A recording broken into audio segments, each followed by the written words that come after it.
Esta reunión tiene como objetivo un poco revisar lo que es la realización del Plan Pastoral Diocesano, que, como saben, este año trata sobre la celebración del domingo y la celebración de la Eucaristía. Los católicos pues nos dirigimos a ellos de manera especial y, por supuesto, a todas las personas que quieran escucharnos, pues ayudarles a hacer este discernimiento moral para que después cada uno en conciencia pues trate de participar en las elecciones como lo crea oportuno y con ese sentido de responsabilidad. Esto no es nuevo, esto ya es un planteamiento que se hizo cuando se publicaron las orientaciones morales en la España actual.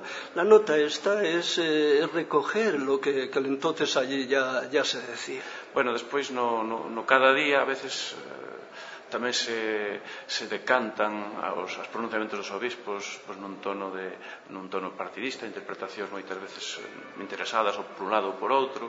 Hai unha liberdade de expresión, gracias a Deus, e cada un, creo que tamén hai o dereito a pronunciarse dos pastores da Igrexa, e creo que hai que admitilo, non pode ser tampouco querer cerrarlle a boca nin a uns nin a outros. A hora de votar, cada quen deixase a libertad, e iso apoiou a Igrexa na transición e sigo apoiando.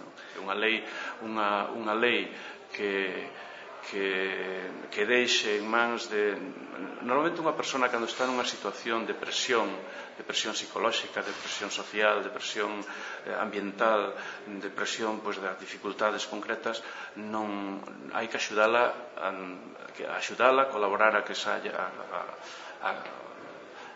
este tema se afronte, pero non negándolle a vida ou cortándolle a vida a un ser xa enxendrado, eso está claro.